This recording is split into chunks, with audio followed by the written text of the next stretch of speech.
5 volunteers received it: Myra, her father Ira, Daryl, Nora, and Dr. Eitan Shapira. The device was a success for every one of the patients. Then the unthinkable occurred. The medical team lost control over the device. From out of the shadows, the controller. Unseen, unnamed, but now in control.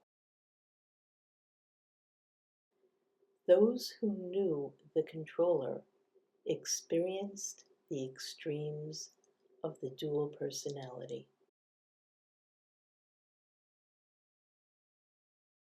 The controller didn't just access their minds, it linked them, connecting each of the 5 to each other at will, so one thought, one memory, one impulse could pass through any of them.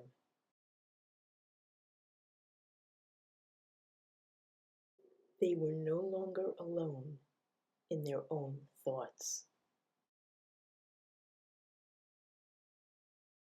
The controller would have benefited the most from the implant. Daryl had everything: academic, athletic, social, a future already written. And then it shattered.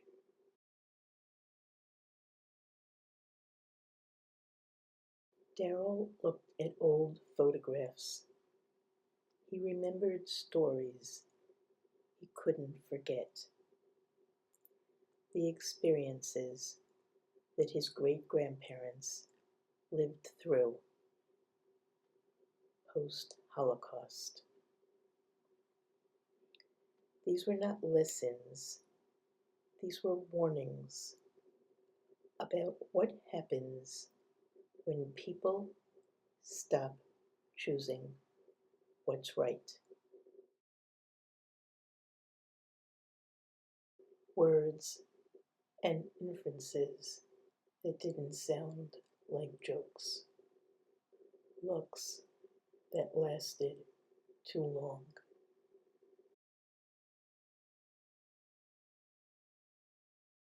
My great-grandparents lived through this. They wrote about the horrors of hatred. After the hostages were taken, the world felt like it was collapsing again. When the news came and reality set in, at first the world was in shock, and then it just continued as if nothing so horrific happened to 2 little redhead boys. The noise grew louder, history repeating itself. 2 little redhead boys brutally massacred, and the world just moved on.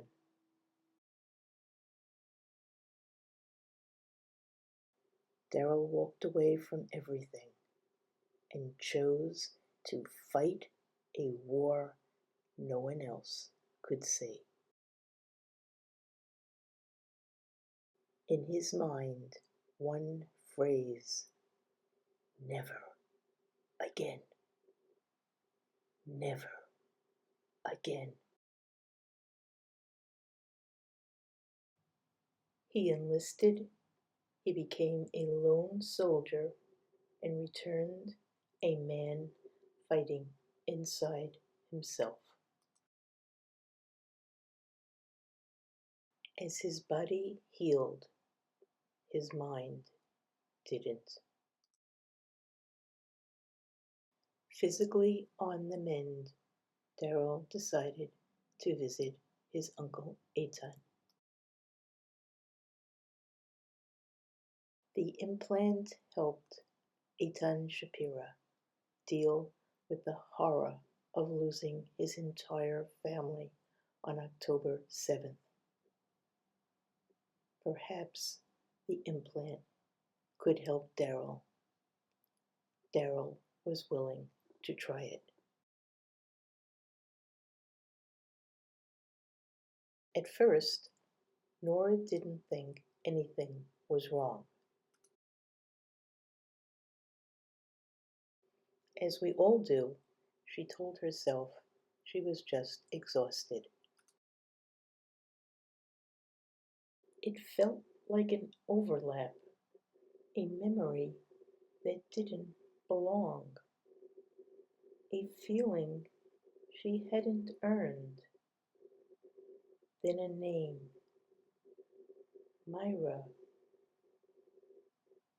She was living Myra's life.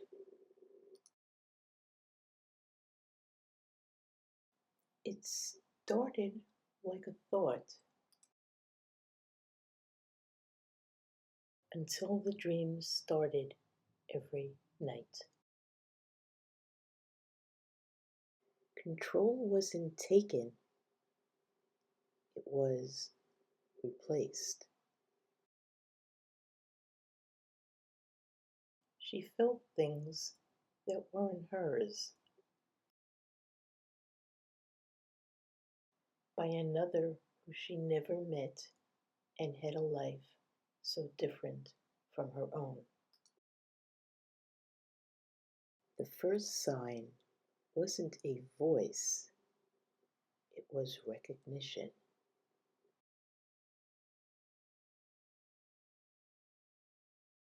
A place she had never been.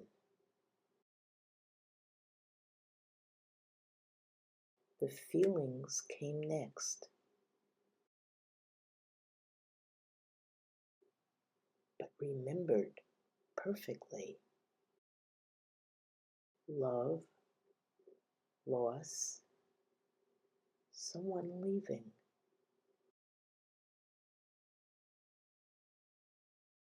They began to notice they were no longer alone in their own minds. The device had the potential to help, and it did. But the program was corrupted. Control was seized by another who wanted to dominate minds. It was a gamble, a fragile balance. And now the solution was beyond them.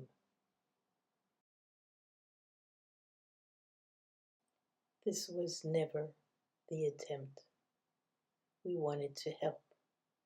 We wanted to free from chemical dependence those that were suffering from imbalance in their minds. What do we do now? What happens when it doesn't just help, but it replaces? And what happens when it stops being treatment and becomes control? 5 minds intertwined with each other, controlled by one.